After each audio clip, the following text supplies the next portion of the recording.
அநாகஸ்விக பூதேஷு ய ஆகஸ்கிருன்னுராங்குஷः ஆஹர்தாஸ்மி புஜம் சாக்ஷாத் அமர்த்தியஸ்யாபி சாங்கதம்.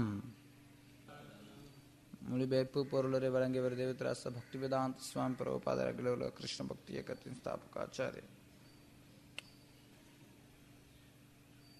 ஒரு அற்ப ஜீவராசி கவச்சத்துடனும் அலங்காரத்துடனும் கூடிய ஸ்வர்கலோகவாசியாக இருப்பினும் குற்றமற்றவர்களை துன்புறுத்துவதன் மூலமாக குற்றம் புரிபவனாக இருந்தால் அவன் நேரடியாக என்னாலேயே நாசம் செய்யப்படுவான். பொருளுரை: ஸ்வர்கலோகவாசிகள் மனிதர்களை விட மிக மிக நீண்ட ஆயுளை கொண்டிருப்பதால் அவர்கள் அமரர்கள் அல்லது மரணமற்றவர்கள் என்று அழைக்கப்படுகின்றனர். 100 ஆண்டுகளை மட்டுமே அதிகபட்ச ஆயுளாக கொண்டுள்ள ஒரு மனிதனுக்கு கோடிக்கணக்கான ஆண்டுகளுக்கு நீடிக்கும் ஆயுள் மரணமற்றதாகவே காணப்படும். உதாரணமாக, பிரம்மலோகத்தில் 43,20,000 பெருக்கல் 1000 சூரிய ஆண்டுகள் ஒரு பகல் என்று கணக்கிடப்படுவதை நாம் பகவத்கீதையிலிருந்து அறிகிறோம். அதை போலவே மற்ற சொர்க்கலோகங்களில் ஒரு நாள் இந்த பூமியில் 6 மாதங்கள் என கணக்கிடப்படுகிறது. இங்குள்ள வாசிகள் அவர்களது கணக்குப்படி 1 கோடி ஆண்டுகள் வாழ்கின்றனர். அங்குள்ள வாசிகள் அவர்களது கணக்குப்படி 1 கோடி ஆண்டுகள் வாழ்கின்றனர். எனவே ஜட பிரபஞ்சத்தில் உள்ள ஒருவரும் உண்மையில் சிரஞ்சீவி அல்ல என்ற போதிலும் எல்லா உயர் கிரகங்களிலும் வாழ்பவர்களின் ஆயுள் மனிதர்களின் ஆயுளை விட மிக மிக அதிகம் என்பதால் கற்பனையால் அவர்கள் சிரஞ்சீவிகள் என்று அழைக்கப்படுகின்றனர். அத்தகைய தேவலோக வாசிகள் குற்றமற்றவர்களை துன்புறுத்துவார்களே ஆனால் அவர்களையும் எதிர்ப்பேன் என்று பரீட்சித் மகாராஜன் கூறுகிறார். நாட்டு நிர்வாகி பரீட்சித் மகாராஜனை போல சக்தி வாய்ந்தவனாக இருக்க வேண்டும் என்பதையே குறிக்கிறது. இதனால் சக்தி வாய்ந்த குற்றவாளிகளையும் அவரால் நன்கு தண்டிக்க இயலும். இறைவனின் சட்டங்களை மீறுபவர்கள் தண்டிக்கப்பட வேண்டும் என்பதே ஒரு நாட்டின் நிர்வாக தலைவருடைய கொள்கையாக இருக்க வேண்டும். பசுவை போல ஏதாவது ஒரு ஜீவன்களுக்கு யாராவது தொந்தரவு கொடுக்குறாங்கன்னா அவங்களை தண்டிக்க வேண்டியது மன்னருடைய கடமை. பரீட்சித் மகாராஜரை போல மன்னர்கள் அதுல ஒரு படி மேலவே போய் இங்க என்ன அறிவிக்கிறார்னா, தப்பு செய்யறவங்க யாரா இருந்தாலும் நான் கைவிட மாட்டேன், நான் தொடர்ந்து தண்டிப்பேன் அப்படின்னு சொல்லி சொல்றார். இது வெறும் வார்த்தையால சொல்லப்படக்கூடியது கிடையாது. உண்மையிலேயே அவருக்கு அந்த திறன் இருந்தது. சில நேரங்களில் சில அரசியல்வாதிகள் தங்களுடைய அரசியல் காரணத்துக்காக சும்மா தங்களையே நான் இது பண்ணுவேன் அதை பண்ணுவேன், வானத்தை வில்லா வளர்ப்பேன் அப்படின்லாம் சொல்லுவாங்க. அவங்களும் இதே மாதிரி சில கருத்துக்களை சொல்லலாம். ஆனால் நடைமுறையில் அவங்களால இதெல்லாம் செய்ய முடியாது. உதாரணத்துக்கு பார்த்தோம்னா, அதாவது நடைமுறையில் அவங்களால சொல்ல முடியாது, இது ஒரு வார்த்தைக்காக சொல்றாங்க அப்படிங்கறது எல்லாருக்குமே புரிஞ்சுப்பாங்க. ஆனா பரீட்சித் மகாராஜ் அது மாதிரி சும்மா வார்த்தைக்காக சொல்லல. தமிழ்நாட்டில் இருந்த ஒரு ஆட்சியாளர் அவர் சொன்னார், அவர் சினிமாவில் சொன்னார், அவன் தேவன் என்றாலும் நான் விட மாட்டேன் அப்படின்னு பாட்டு பாடினார். ஏறக்குறைய அதே விஷயம் தான் இங்க பரீட்சித் மகாராஜ் சொல்றார். ஆனா அவர் சொல்றதுக்கும் பரீட்சித் மகாராஜ் சொல்றதுக்கும் வித்தியாசம் இருக்கு. ஏன்னா அத்தகைய நபர்களால் தங்களை தாங்களே பாதுகாத்து கொள்ள முடியாது. அவங்கள யாராவது துப்பாக்கி வச்சு சுட வந்தாங்கன்னா அதையே அவங்களால பாதுகாத்து கொள்ள முடியாது. ஆனா பரீட்சித் மகாராஜ் அப்படி வார்த்தையில சொல்லக்கூடியவர் கிடையாது. உண்மையிலேயே அவரால் அதை செயல்படுத்த முடிஞ்சது. தேவர்களாக இருந்தால் கூட அவரால் தண்டிக்க முடிஞ்சது. உண்மையில பார்த்தோம் அப்படின்னா கலிபுருஷன் ஏறக்குறைய தேவர்களுக்குரிய திறன் படைத்தவன் தான். கலிபுருஷன் சாதாரண ஒரு நபர் கிடையாது. கலிபுருஷன் எல்லாரையும் மாட்டி வைக்கக்கூடியவன். அத்தகைய கலிபுருஷனை கூட பரீட்சித் மகாராஜால கட்டுப்படுத்த முடிஞ்சது. அப்படின்னா என்ன, அவர் உண்மையிலேயே சொல்றார், யாரேனும் தவறு செய்தால் அதை தெரிந்து செய்தால் அவன் தேவன் என்றாலும் விடமாட்டேன்கிறார். அதுதான் இங்க சொல்றார்.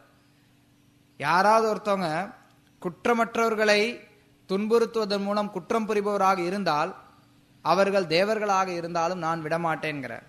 அவர்கள் என்னால் நாசம் செய்யப்படுவார்கள்ங்கிறார். அது இங்க பரீட்சித் மகாராஜருடைய பொதுவா எல்லார்கிட்ட இருக்கக்கூடியது. சத்திரியன்னா அந்த ஒரு தன்மையை பொதுவா எல்லாருமே எதிர்பார்க்கிறாங்க. சத்திரியன் அப்படின்னா பாதுகாப்பு கொடுக்க வேண்டும். யாராவது துன்புறுத்துனாங்க அப்படின்னா துன்புறுத்தக்கூடியவர்கிட்ட இருந்து பாதுகாப்பு கொடுக்க வேண்டிய தன்மை இருக்கணும் அப்படிங்கறத எதிர்பார்க்கிறாங்க. சமீபத்தில் கூட அதாவது இந்தியாவில் சமீபத்தில் நடந்த மிகப்பெரிய தேர்தலில் கூட இந்தியாவினுடைய தற்போதைய பிரதமர் இந்த ஏதோ 56 இன்ச்சு உங்களை பாதுகாக்கும் அப்படின்னார். அதாவது அவருடைய உடல் அவர் பாதுகாப்பார் மக்களை அப்படிங்கிறத தைரியமா சொல்றாங்க. பொதுவா சத்திரியர்கள் கிட்ட அந்த தைரியம் எதிர்பார்க்கப்படுது. உண்மையில இருக்கோ இல்லையோ, குறைஞ்சபட்சம் அந்த தைரியமாவது எதிர்பார்க்கப்படுது. யார் ஒருத்தவங்க குற்றம் இழைக்கிறாங்களோ குற்றம் இழைக்கக்கூடியவர்களை தண்டிக்கக்கூடிய திறன் படைத்தவர்களாக இருக்கணும். பொதுவா குற்றம் இழைத்தவர்கள் எந்த நிலையில இருக்கிறாங்களோ அதுக்கு தகுந்த மாதிரி தண்டனையை மாத்திடுவாங்க. அதுதான் நம்ம இன்றைக்கும் நடைமுறையில பார்க்கிறோம். குறிப்பா தற்போதைய ஜனநாயகத்துல குற்றம் இழைத்தவர்கள் யாராவது பெரியவர்களாக இருந்தார்கள் அப்படின்னா அப்ப அங்க தண்டனை அப்படிங்கிறது இருக்காது. குற்றம் இழைத்தவர்கள் முதலமைச்சராகவோ இல்ல குற்றம் இழைத்தவர்கள் பிரதமராகவோ குற்றம் இழைத்தவர்கள் ஏதாவது பெரிய பதவியில இருந்தாலோ அவங்களுக்கு தண்டனை அப்படிங்கிறது கொடுக்கப்படுறது கிடையாது. குற்றம் அப்படிங்கிறதுலயும் பலவிதமான குற்றங்கள் இருக்கு. இங்க பார்த்தோம் அப்படின்னா குறிப்பா எந்த குற்றம் சொல்லப்படுதுன்னா குற்றமற்றவர்களை துன்புறுத்துறது. இது மிகப்பெரிய ஒரு குற்றமாக சொல்லப்படுது. அதுல குறிப்பிட்டு இங்க இருக்கக்கூடிய சூழ்நிலையானது பசுவை துன்புறுத்தக்கூடியதை சுட்டி காட்டக்கூடியதாக இருக்கு. சமீபத்தில் அதாவது என்னைக்கு அதை அறிவிச்சாங்கிறது தெரியல. இப்ப நாளான்னைக்கு அதாவது 15ஆம் தேதி சென்னையில ஏதோ ஒரு முக்கியமான ஒரு இடத்துல, என்ன இடம்னு தெரியல, கவனிக்கல, ஞாபகம் இல்லை, அங்க ஒரு போராட்டம் நடத்துறாங்க. என்ன போராட்டம்னா மாடு அறுக்கும் போராட்டம். மகாராஷ்டிரால பசு மாமிசம் சாப்பிட்றதுக்கு அரசாங்கம் தடை விதிச்சிருக்கு. அந்த தடையை எதிர்த்து பசுமாட்டை மக்கள் மத்தியில வச்சு அறுக்கக்கூடிய ஒரு கொடூரமான ஒரு போராட்டத்தை நடத்த இருக்கிறாங்க. சில மக்கள், சில பைத்தியக்காரங்க, சில அயோக்கியர்கள், சில குற்றவாளிகள், எப்படினாலும் சொல்லலாம். அதாவது பொதுமக்கள் மத்தியில பலருக்கு மத்தியில ஒரு நான் கொலை செய்ய போறேன், நிறைய பேரை கொல்ல போறோம், உங்களால முடிஞ்சா என்ன வேணாலும் தடுத்துக்கோங்க அப்படின்னு சொல்லி இந்த ISIS அப்படிங்கிற ஒரு அமைப்பு இப்ப மக்களை நிறைய பேருக்கு சவால் விட்டு இருக்கு. நிறைய அரசாங்கத்துல அதை ஒன்றும் பண்ண முடியாம தடுமாறின்னு இருக்காங்க. அதே மாதிரியான ஒரு சூழ்நிலை தான் இந்த மாடு அறுக்கும் போராட்டம். இன்னும் சொல்ல போனா அதை காட்டிலும் ரொம்ப மோசமான ஒரு நிலைமை. ஏன்னா சாதாரண ஒரு மனிதனை கொல்றதை காட்டிலும் பசுவை கொல்றது அப்படிங்கிறது மகா பாவமாக சொல்லப்படுது. மனுஷனை கொல்றது பாவம் தான், இல்லைன்னு சொல்ல, மனுஷனை கொல்றதை நான் எந்த விதத்திலையும் அனுமதிக்கல. ஆனா மனுஷனை கொல்றதை காட்டிலும் பசுவை கொல்றது அப்படிங்கிறது மிகப்பெரிய குற்றமாக கருதப்படுது. இவங்க நினைக்கலாம் சட்டம் போட்டு இது குற்றம் இல்லை, அதனால நான் நடு ரோட்ல இருந்து மாட்டை அறுக்கிறது எங்க நாட்டுல குற்றம் இல்லை அப்படின்னு சொல்லி ஒருத்தர் நினைக்கலாம். ஆனா பகவானுடைய சட்டத்தின்படி அது நிச்சயம் குற்றமாக இருக்கு. அந்த குற்றத்திற்கான தண்டனை அவனுக்கு நிச்சயமாக உண்டு.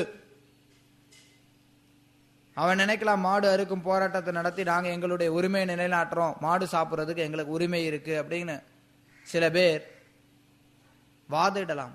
ஆனா இது மாதிரி ஒரு கேவலமான ஒரு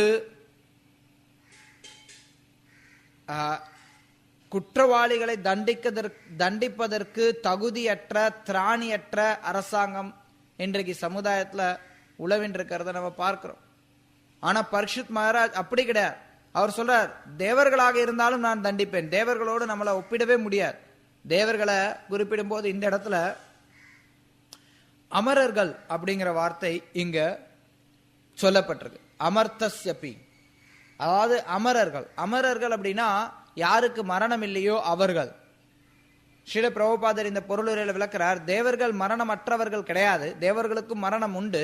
ஆனாலும் பொதுவாக அவர்கள் அமரர்கள் அப்படின்னு அழைக்கப்படுறாங்க.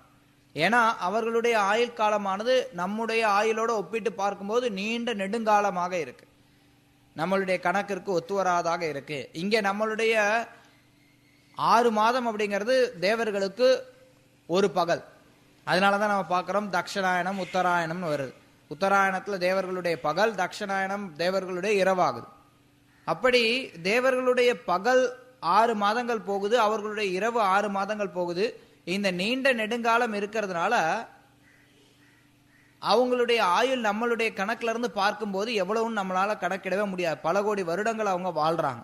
அப்படி கோடான கோடி வருடங்கள் தேவர்கள் வாழ்றதுனால நம்மளுடைய பார்வையிலிருந்து அவர்கள் அமரர்களாகவே கருதப்படுகிறார்கள்.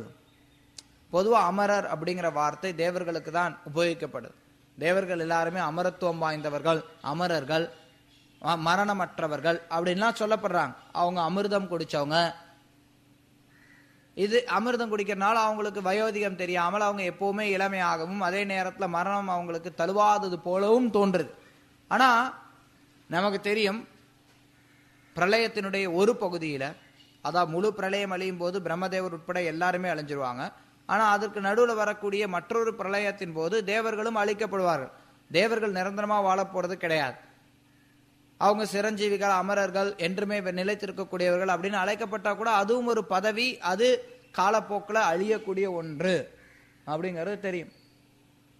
நம்ம பார்க்கிறோம் பரீட்சித் மகாராஜருடைய காலத்துல உண்மையிலேயே அந்த மாதிரி தேவர்களை கூட தண்டிக்கக்கூடிய திறன் படைத்தவர்களாக மனிதர்கள் இருந்திருக்கிறார்கள்.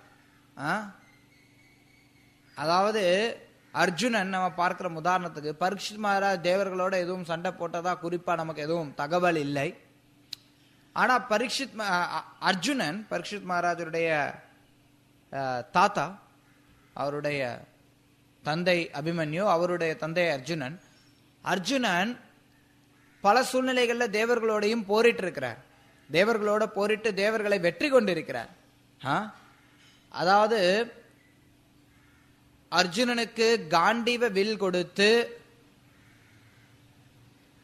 அர்ஜுனனை காண்டவ பிரஸ்தத்தை எனக்கு கொடுக்கணும் அப்படின்னு சொல்லி அக்னி தேவன் வேண்டுவார். அக்னி தேவன் அர்ஜுனன் கிட்ட வந்து காண்டவ பிரஸ்தத்தை எனக்கு கொடுக்கணும். காண்டவ பிரஸ்தத்துல அந்த வனம், காண்டவத்துல ஒரு வனம் இருந்தது. அந்த வனத்துல நிறைய மூலிகைகள்லாம் இருந்தது. அதுக்கு முன்னாடி ஒரு ரிஷி யாகத்துல நிறைய நெய்யை ஊத்திட்டார். அப்படி நிறைய நெய்யை ஊத்திட்டதுனால எனக்கு அஜீர்ண கோளாறு இருக்கு, இந்த அஜீர்ணத்தை சரி பண்ணணும் அப்படின்னா சில மூலிகைகள்லாம் எனக்கு தேவை, இந்த காட்டுல இருக்கக்கூடிய மொத்த மூலிகைகளும் எனக்கு உணவாக கொடுக்கணும் அப்படின்னு சொல்லி அர்ஜுனன் கிட்ட வந்து கேட்பார். அர்ஜுனன் கிட்ட ஒரு பிராமணரா வந்து கேட்பாரு. அதுக்கப்புறம் தெரிஞ்சதுக்கு அப்புறம் உண்மையில அக்னியால அந்த காட்டை அழிக்கிறது அப்படிங்கிறது ஒரு பெரிய விஷயம் கிடையாது. ஆனா அந்த காட்டை அழிக்காமல் அதுக்கு பாதுகாப்பா தேவர்கள் இருந்தார்கள். சில தேவர்கள் இருந்தாங்க, இந்திரன் உட்பட. அந்த தேவர்கள் எல்லாம் அக்னியை தடுக்கிறதுனால அக்னி அர்ஜுனன் கிட்ட வந்தது. அப்ப தன்னை சரணடைந்தவர்களுக்கு பாதுகாப்பு அளிக்கக்கூடியது அர்ஜுனன் ஒரு சத்திரியனுடைய கடமை அப்படிங்கறதுனால அர்ஜுனன் அந்த இடத்துல அந்த பணியை ஏற்றுக்கொள்றான். அப்பதான் அர்ஜுனனுக்கு காண்டீவ வில் கொடுக்கப்படுது. அப்ப அதை வைத்து அர்ஜுனன் போரிடுறான். எல்லா தேவர்களும் ஏதோ விதத்துல தடுக்கிறதுக்கு பாக்குறாங்க, யாராலையும் அர்ஜுனனை தடுக்க முடியல. அதாவது இன்னொரு விதத்துல சொல்லணும் அப்படின்னா, தன்னுடைய கடமை நிறைவேற்றுறதுல குறுக்க தேவர்கள் வந்தால் கூட அந்த தேவர்களையும் ஒதுக்கி வைத்து விட்டு தன்னுடைய கடமை நிறைவேற்றக்கூடிய திறன் அர்ஜுனனுக்கு இருந்தது. நடைமுறையில நம்ம பார்க்கிறோம். அதே மாதிரி தேவர்களோட அர்ஜுனன் போய் வாழ்ந்தான், தேவர்களோட லோகத்துல போய் இருக்க முடிஞ்சது, தேவர்களை திருப்திப்படுத்தி பல்வேறு அஸ்திரங்களை பெற்றான். அதாவது நேரடியா தேவர்களுக்கும் அர்ஜுனனுக்கும் போர் அப்படிங்கிறது இல்லைன்னா கூட அப்படி ஏதேனும் போர் ஏற்பட்டால் அந்த போர்ல தேவர்களை கூட சமாளிக்கக்கூடிய திறன் அர்ஜுனனிடம் இருந்தது. அதுதான் இங்க பரீட்சித் மகாராஜ் அவரும் உறுதிப்படுத்துறார். தனக்கும் அந்த திறன் இருப்பதாக பரீட்சித் மகாராஜ் சொல்றார். தேவர்களாக இருந்தாலும் யாராவது குற்றமற்றவர்களுக்கு குற்றமிழைக்க முயற்சி செய்தால் அவர்களை நிச்சயமாக நான் தண்டிப்பேன், அவர்களை நான் நிச்சயமாக நாசப்படுத்துவேன்.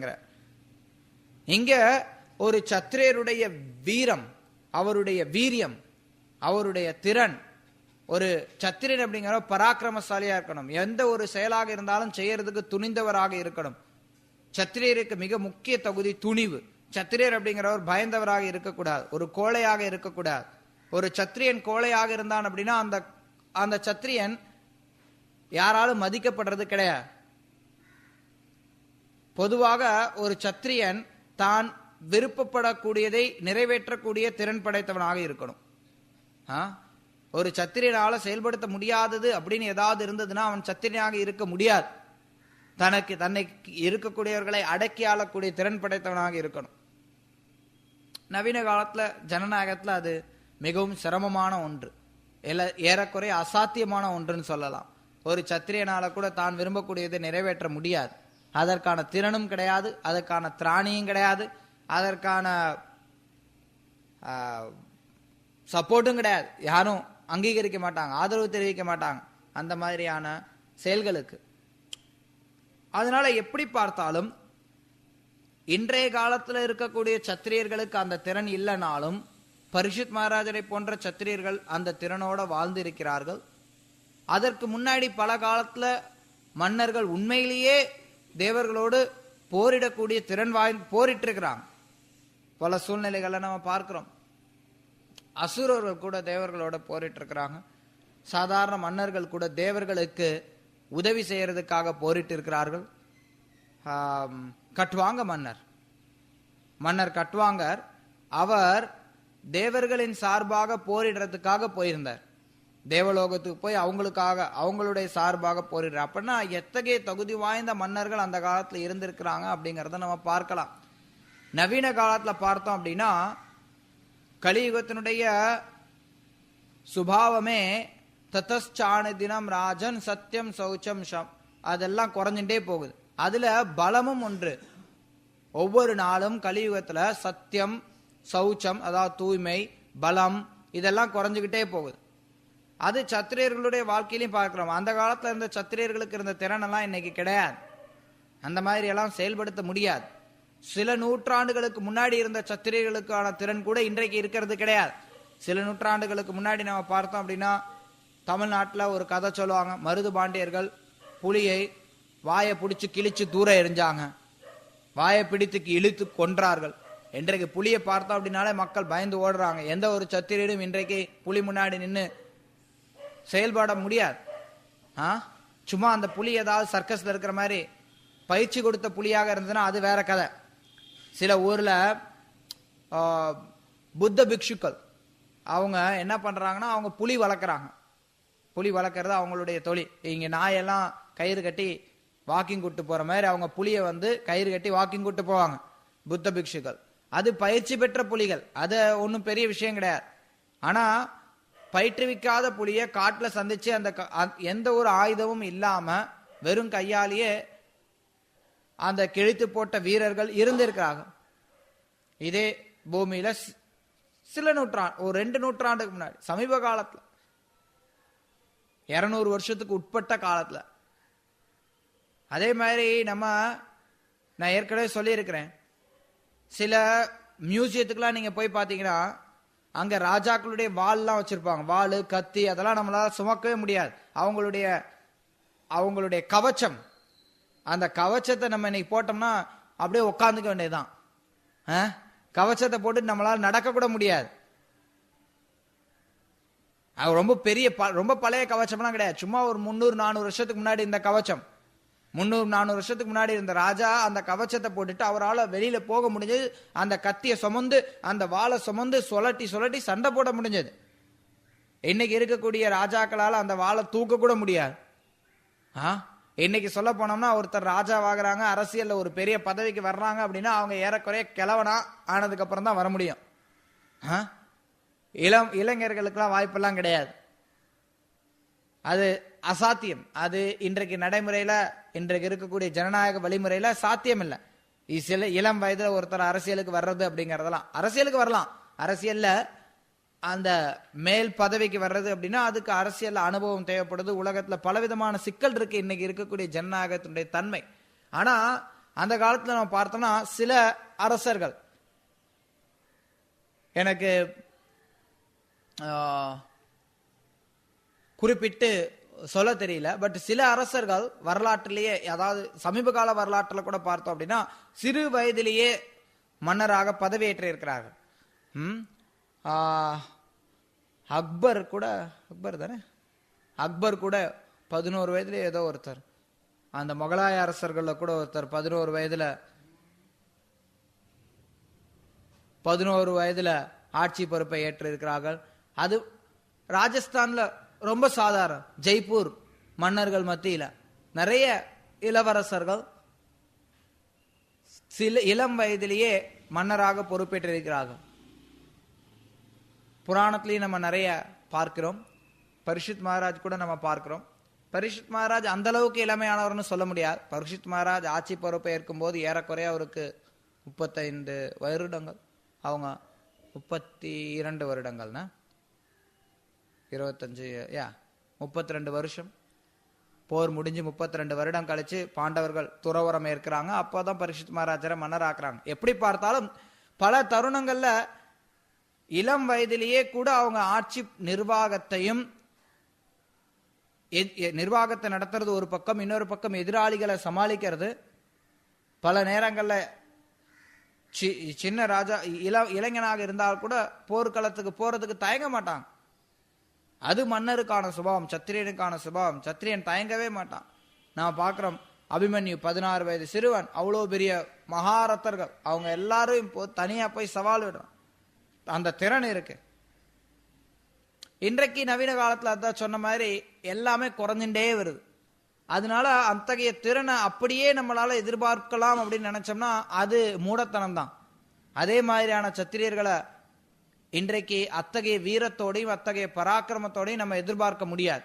ஆனா அந்த தொகுதி, அதாவது அந்த கோட்பாடு, கொள்கையில மாற்றம் இல்லாம இருக்கணும். ஒரு சத்திரியனுக்கு இருக்கக்கூடிய கொள்கை, கோட்பாடு என்னன்னா, யாரெல்லாம் குற்றம் இழைக்கிறாங்களோ அவங்க யாராக இருந்தாலும் குற்றமற்றவர்களுக்கு தீங்கிழைத்தார்கள் அப்படின்னா அந்த குற்றத்திற்காக அவர்கள் தண்டிக்கப்பட வேண்டும், அவங்க யாராக இருந்தாலும் சரி. சில பேர் இந்த காலத்துல சட்டம் அப்படிங்கிறது, சட்டத்திற்கு முன்னாடி எல்லாரும் சமம் அப்படிங்கறதுனால ஒரு மன்னரால கூட உண்மையில நீதி வழங்க முடியாது. மன்னருக்கும் நீதிக்கும் பிரிச்சு வச்சுட்டாங்க. இன்றைக்கு நீதிமன்றம் வேற, ஆட்சி மன்றம் வேற. வேத கலாச்சாரத்துல ஆட்சி மன்றமே நீதிமன்றம். மன்னர் வந்து அந்த இடத்துல அவர் முன்னாடி தான் எல்லா விதமான தீர்ப்புகளும் கொடுக்கப்படும். மன்னரால ஒரு தீயவனை தண்டிக்க முடியும். இன்றைக்கு மன்னரால, இன்னைக்கு இருக்கக்கூடிய ஆட்சியாளருக்கு ஒரு தீயவனை, குற்றமிழைத்தவனை தண்டிக்கிறதுக்கான உரிமை கிடையாது. அரசாங்கம் நினைச்சா அவங்க மேல வழக்கு வேணா தொடுக்கலாம், ஆனா அவர்களை தண்டிக்கிறதுக்கான உரிமை மன்னருக்கு கிடையாது. தண்டிக்கிறதுக்கான உரிமை நீதிமன்றத்துக்கு இருக்கு. நீதிமன்றமும் ஆட்சி மன்றமும் இன்றைக்கு பிரித்து வைக்கப்பட்டிருக்கு இன்றைக்கு ஜனநாயகத்துல. ஆனா உண்மையில நீதிமன்றமும் ஆட்சி மன்றமும் ஒன்றாக இருக்கிற பட்சத்துல அந்த ராஜா அவர் முடிவு பண்ற, அவர் யாராக இருந்தாலும் தண்டிக்கக்கூடிய அந்த திறன் அவர்கிட்ட இருந்ததுன்னா மக்கள் அடங்கி இருப்பாங்க, மக்கள் குற்றம் இழைக்காமல் இருப்பார்கள், குற்றம் இழைக்கக்கூடியவர்கள் யோசிப்பார்கள். இன்றைக்கு இருக்கக்கூடிய சட்டத்துல என்ன ஆகுது, ஒருத்தங்கிட்ட பைசா இருந்ததுன்னா எத்தனை வருஷம் வேணாலும் கேஸ இழுக்கலாம். எந்த வழக்காக இருந்தாலும் சரி, அது பொதுநல வழக்காக இருக்கட்டும், இல்ல கிரிமினல் வழக்காக இருக்கட்டும், எதுவா வேணாலும் இருக்கட்டும், எந்த வழக்காக இருந்தாலும். நிறைய நேரத்தில் நம்ம பார்க்கிறோம், சில குற்றவாளிகள் கையும் களவுமா பிடிச்சிருப்பாங்க கொலை செஞ்சவன. ஆனா அந்த கொலைக்கு அவன் தண்டனை வாங்கறதுக்குள்ளார கிட்டத்தட்ட 20-30 வருடம் இழுத்துருவான். அதுக்கப்புறம் அவனுக்கு ஏதாவது தண்டனை கொடுத்தா கூட அந்த தண்டனை ஒன்றும் பெரிய அளவுல தண்டனையா இருக்காது. 5 வருட சிறை தண்டனை, 10 வருட சிறை தண்டனை, ஆயுள் தண்டனை, அப்படியே அவனுக்கு தூக்கு தண்டனை கொடுத்தா கூட அதுக்கப்புறம் அதுக்கு அப்பீலிங் போடுவாங்க. சின்ன கோர்ட்ல இருந்து பெரிய கோர்ட்டு, பெரிய கோர்ட்ல இருந்து ஹை கோர்ட்டு, ஹை கோர்ட்ல இருந்து சுப்ரீம் கோர்ட்டு, சுப்ரீம் கோர்ட்டும் தீர்ப்பு சொல்லிட்டா கூட மறுபடியும் ஜனாதிபதி கிட்ட போய் ஒரு முறை விடலாம். யார்கிட்ட எவ்வளவு பைசா இருக்குதோ அந்த அளவுக்கு அவன் அவனுடைய வழக்கை நடத்த முடியும் அப்படிங்கிற மாதிரி இன்றைக்கு சட்டம் அமைக்கப்பட்டிருக்கு. அதனால என்ன ஆகுது, குற்றம் இழைத்தவர்கள் யாருக்குமே இன்னைக்கு தண்டனை கிடைக்கிறதே கிடையாது. ஏன்னா ஒரு வழக்கம் என்னன்னா, தாமதிக்கப்பட்ட நீதி மறுக்கப்பட்ட நீதி அப்படின்னு சொல்லப்படுது. ஒரு நீதியானது தாமதிக்கப்படுது அப்படின்னா அது மறுக்கப்பட்டதாகத்தான் அர்த்தம்.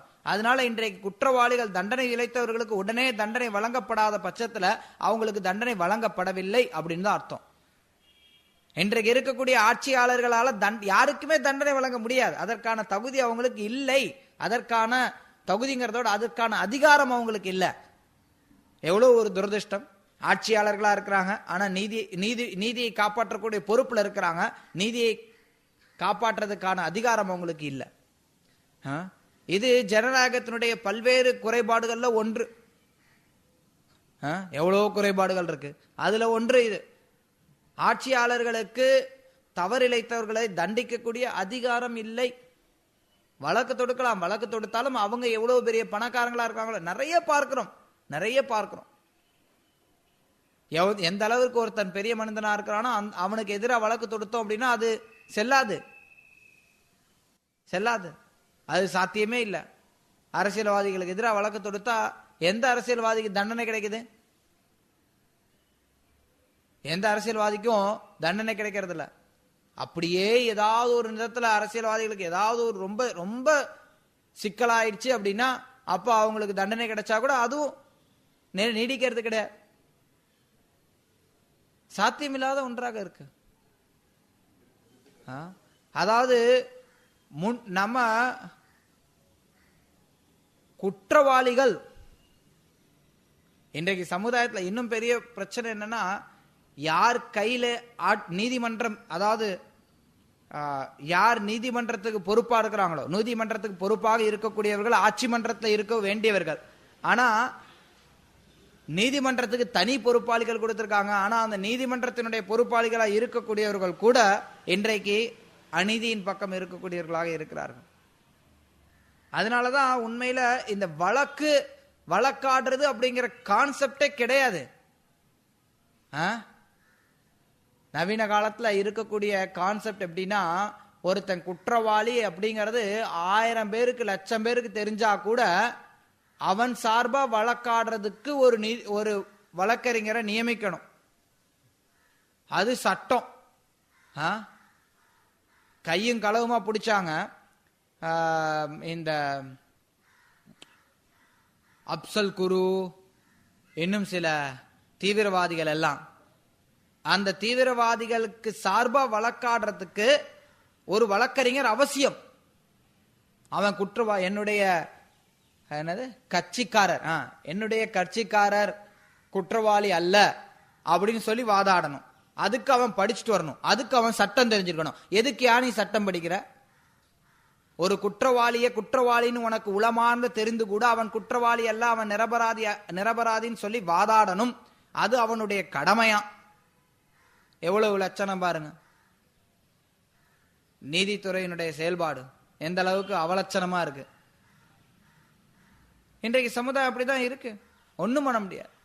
ஜனநாயகம், நீதிமன்றம், இதனுடைய நிலை இப்படி இருக்கு.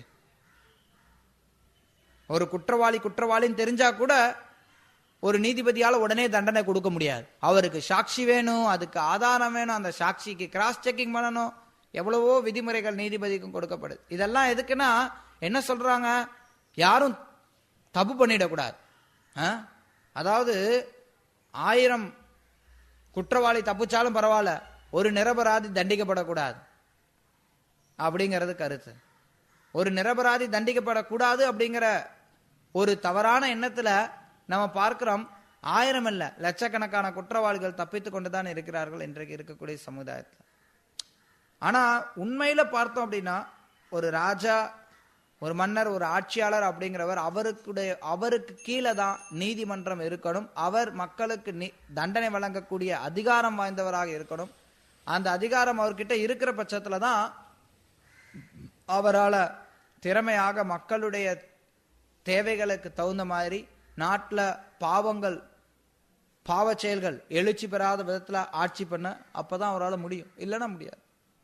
அதனாலதான் இன்னைக்கு இருக்கக்கூடிய ஜனநாயக ஆட்சியில எவ்வளவுதான் திறமை வாய்ந்த ஆட்சியாளர்கள் வந்தால் கூட அவர்களால் கூட முழுமையா ஒரு நல்லாட்சியை வழங்க முடியாது. ஹரே கிருஷ்ணா. ஏதாவது கருத்துக்கள், கேள்விகள்?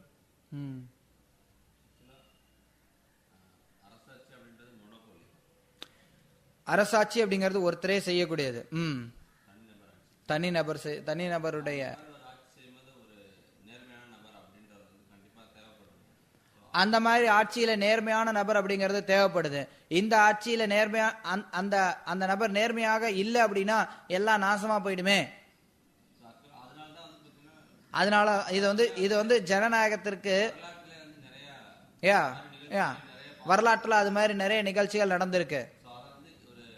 அத ஒரு சாக்கா சொல்லி இன்றைக்கு இருக்கக்கூடிய ஜனநாயகத்தை ஊக்குவிக்கக்கூடியவர்கள் அதை ஒரு காரணமா சொல்றாங்க.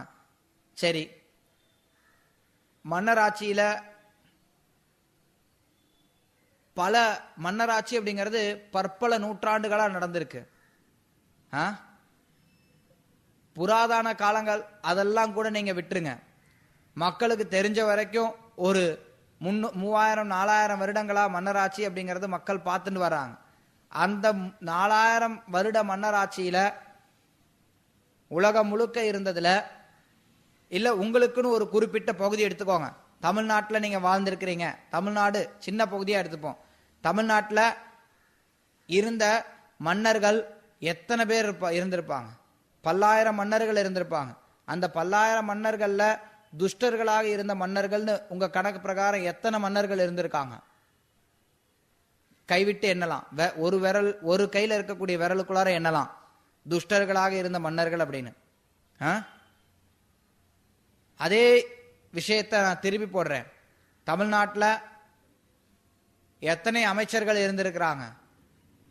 இந்த ஜனநாயக வழிமுறை கொண்டு வரப்பட்ட சுமார் 70 வருஷத்துல எத்தனை அமைச்சர்கள் இருந்திருக்கிறாங்க?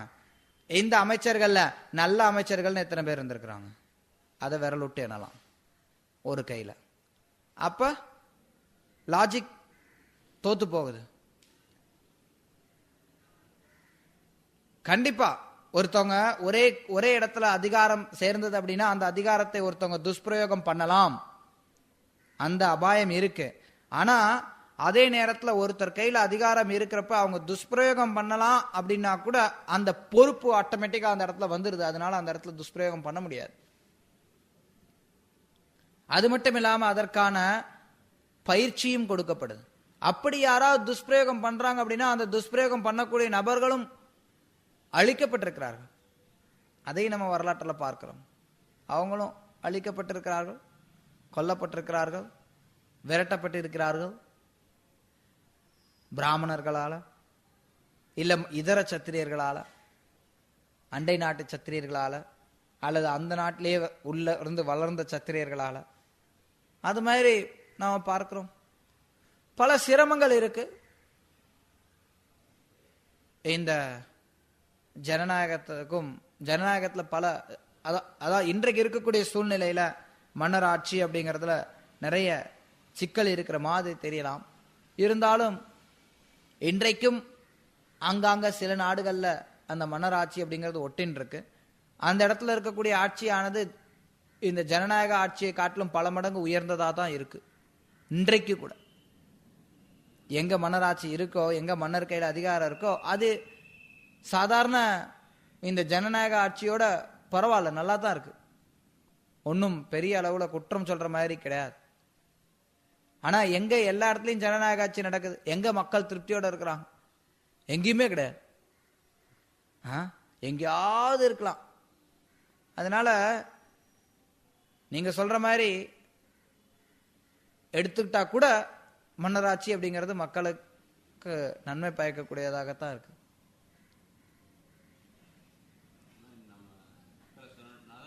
நிறைய பேர் மக்களை சுரண்டுறாங்க, அவங்களுக்கு முழு அதிகாரம் கொடுத்துட்டோம்னா அவங்க மக்களை இன்னும் அதிகமா சுரண்டுவாங்களே அப்படின்னு நம்ம நினைக்கிறோம். ஏன்னா அவங்களுக்கு எந்த விதத்திலையும் நம்ம பயிற்சி கொடுக்கலாம். அந்த ஆட்சியாளர்களுக்கு பல காரணங்கள் இருக்கு. ஒருத்தங்களுக்கு 5 வருஷம் தான் 5 வருஷம் ஆட்சி அப்படின்னு இருக்கிற பட்சத்தில் அவன் சுரண்டத்தான் நினைப்பான். அது மட்டும் இல்லாம மன்னர் ஆட்சியில ஒவ்வொருத்தனும் அவன் எத்தனை கோடியை கொட்டி அவன் அந்த பொறுப்புக்கு வந்திருப்பான். அவன் அந்த பணத்தை எடுக்க வேண்டாமா? ஒரு கவுன்சிலர் ஆகணும் அப்படின்னாலே அவன் லட்சக்கணக்கில் செலவு பண்ணாதான் தேர்தல் பிரச்சாரத்துக்காக. கணக்கில் வர்றது சில ஆயிரம், கணக்கில் வராது பல லட்சம், பல கோடி. எம்பி எம்எல்ஏ ஒவ்வொருத்தரும் சும்மா வர முடியாது. அது சாத்தியம் இல்லை. ஜனநாயகத்துல ஊழலை ஒழிக்கிறது அப்படிங்கிறது அவ்வளவு சாத்தியமான ஒன்று கிடையாது. எப்படி நீங்க எதிர்பார்க்கலாம்? அதுவும் இந்தியா போன்ற ஜனநாயக நாட்டில், இந்தியா போன்ற ஒரு ஜனநாயக நாட்டில் ஒருத்தர் எம்பி ஆகணும் அப்படின்னா பல லட்சம் பல கோடி தேவைப்படுது. அதுக்கு அவர் செலவு பண்ணா போட்ட காசை திரும்பி எடுப்பாரு.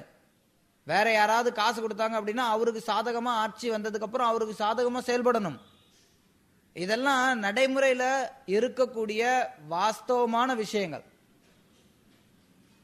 அப்ப அவரால் நீதிப்படி நடக்க முடியாது. யார் அவருக்கு பைசா கொடுத்தாங்களோ பைசா கொடுத்தவருக்கு எதிராக அவரால் செயல்பட முடியாது. 5 வருஷம் தான் இருக்குது, நான் போட்ட காசையும் எடுக்கணும், எனக்கு எக்ஸ்ட்ரா காசு சம்பாதிக்கணும், அடுத்த எலெக்ஷன்ல நான் நிக்கணும், பதவி பறிபோக கூடாது. எவ்வளவு காம்ப்ளிகேஷன் இருக்கு தெரியுங்களா? அந்த எந்த காம்ப்ளிகேஷனுமே ராஜாவுக்கு கிடையாது. ஏன் சுரண்டணும்? எல்லாம் என்னோடது, நான் எதுக்கு சுரண்டணும்? மொத்த நாடு எனக்கு சொந்தம், நான் எதுக்கு சுரண்டணும்? யாரோட சொத்தை நான் சுரண்ட போறேன்? எல்லாமே எனக்கு தான் சொந்தம். அப்ப நான் என்ன நினைப்பேன், அந்த ஒரு கௌரவம், அந்த ஒரு ராஜாவுக்கு இருக்கக்கூடிய ஒரு தேவைக்கு அடிப்படையில மக்களுக்கு சேவை பண்ணுவாங்க. கான்செப்டே இவ்வளவுதான். எனக்கு 5 வருஷம் மிஞ்சி மிஞ்சி போனா 5 வருஷமே நிலைச்சிருப்போமான்னு தெரியாது, அதுக்குள்ளார என்ன ஆகுமோ தெரியாது. அப்ப என்ன ஆகுது? ஒரு ஆங்ஸைட்டி இருக்கு. அதனால அதுக்கு பதில் கொடுக்கறதுக்காக அவன் சுரண்டான். பை டிஃபால்ட் சுரண்டித்தான் ஆகணும். அதுவும் இந்தியா போன்ற நாடுகள்ல அது தவிர்க்க முடியாத ஒன்று, தவிர்க்க முடியாது. சில பேர் கொஞ்சம் நேர்மையா இருக்கலாம், முயற்சி பண்ணலாம். ஆனா எல்லாரும் அப்படி இருந்துட முடியாது. இருந்தான்னா செயல்பட முடியாது, ஒருத்தரால செயல்பட முடியாது. ஆட்சிக்கு வரணும், ஆட்சியை தக்க வைக்கணும் அப்படின்னா அதுக்கு பலவிதமான செயல்களில் ஈடுபட்டு தான் ஆகணும். இன்னைக்கு அந்த பிரச்சனைக்கு எப்படி தீர்வு கொண்டு வர்றது? அத்தகைய மக்கள் இருக்கக்கூடிய மனநிலையில மன்னராட்சி அப்படிங்கிறது சாத்தியமா வர முடியுமா? முடியும். அதான் நான் சொல்றேனே, எல்லாமே என்னதுன்னு இருக்கிற பட்சத்துல அந்த சுரண்டக்கூடிய மனப்பான்மை அப்படிங்கிறது போகும். அது மட்டும் இல்லாம பயிற்சி அப்படிங்கிறது கொடுக்கப்படுது. மொத்த சமுதாயமும் அதற்கு தகுந்த மாதிரி வளர்ச்சி பெறும்போது அதுல இயற்கையாகவே கர்ம விதிகளின்படி செயல்படும். ஒரு சத்திரியனுடைய மகன் சத்திரியனாக வருவான். இன்றைக்கு கூட நம்ம பார்க்கிறோம், நிறைய நேரங்கள்ல நிறைய இடங்கள்ல இருக்கு. அந்த ஒரு ஆட்சியாளர், ஒரு ராஜாவோட குழந்தைங்க அதே சுபாவத்தோட, அரசியல் சுபாவத்தோட இருக்கிறது இன்றைக்கு நம்ம பார்க்கிறோம். ஆனா அது எல்லாமே தகுதியற்ற நிலையில இருக்கு. அதை தகுதி இருக்கணும். அதான் பிரபுபா சொன்ன, வர்ணாசிரமத்தை நம்ம ஆரம்பிக்கணும். வர்ணாசிரமத்தை ஆரம்பிச்சு அதன் பிறகு சத்திரியர்களுக்கு நம்ம பயிற்சி கொடுக்கணும், பிராமண சத்திரியர்களை உருவாக்கணும். இன்னைக்கு இருக்கக்கூடியவங்க எல்லாமே சூத்திரர்களாக இருக்கிறாங்க, சில பேர் வைசியர்களாக இருக்கிறாங்க. இன்றைக்கு யார் ஆட்சியாளர்களாக இருக்கிறாங்கன்னா, யார் திறமையான வைசியர்களோ அவங்க ஆட்சியாளர்களாகிறாங்க. அவ்வளோதான். Business, economy. இன்னைக்கு ஆட்சியாளர் அப்படிங்கிறவர் சத்திரியர் கிடையாது. அதாவது சத்திரியர்னா, அதான் சொன்னேன், சத்திரியனுடைய பணி நீதிமன்றம், மக்களை காக்கிறது. ஆனா நீதிமன்றத்தை இன்னைக்கு தனியா ஒதுக்கி வச்சுட்டாங்க. சத்திரியனுடைய பணி நீதிமன்றம், ராணுவம், இதை ஒதுக்கி வச்சுட்டாங்க. ஆட்சி மட்டும்தான் வச்சிருக்கிறாங்க. அப்ப அந்த ஆட்சி மட்டும் இருக்கிறப்ப அதுக்கு வைசியர்களை வச்சு பண்றாங்க. வெறும் பொருளாதார முன்னேற்றம் அப்படிங்கிறது மட்டும் குறிக்கோள் ஆகுது. அதுதான் மாற்றணும் அப்படின்னு சொல்லி பிரபுபாதர் விரும்பினார். பார்க்கலாம்.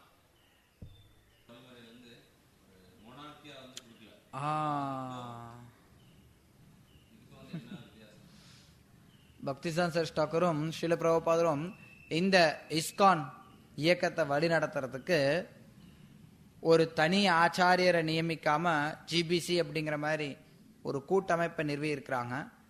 இதுக்கும் அதே நேரத்தில் நம்ம பார்க்கிறோம் அப்படின்னா பிரபுபாதர் மன்னராட்சிக்கு, அதாவது தனிநபர் அதிகாரத்திற்கு அதிக முக்கியத்துவம் கொடுத்திருக்கிறாரு. செயல்முறையில் பார்க்கும் பட்சத்தில் அவர் ஜிபிசி அப்படிங்கிற ஒரு அமைப்பை ஏற்படுத்தினார். எப்படி இதை புரிஞ்சுக்கிறது? ஜிபிசி அப்படிங்கிறது வெறும் நிர்வாக அமைப்பு மட்டும் கிடையாது. இது பிராமணர்களுடைய சொசைட்டியாக இருக்கணும். நம்மளுடைய இஸ்கான் சமுதாயம் அப்படிங்கிறது உலக மக்கள் எல்லோருக்கும் வழிநடத்தக்கூடிய ஒரு பிராமண சமுதாயமாக இருக்கணும் அப்படிங்கிறது பிரபுபாதருடைய எதிர்பார்ப்பு. ஸோ பிராமணர்கள் சமுதாயத்தில் அது மாதிரி செயல்பட முடியும்.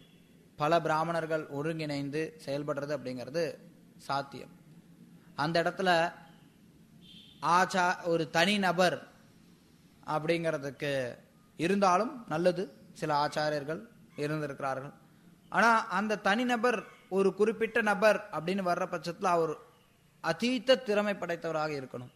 அந்த மாதிரி திறமை படைத்தவர்கள் இல்லாத காரணத்தினால ஒரு கூட்டமைப்பை ஏற்படுத்தி குறைந்தபட்சம் இவங்க பிராமணத்துவத்தோட செயல்படுறதுக்கு ஸ்ரீல பிரபுபாதர் வழி நடத்தி கொடுத்தார்.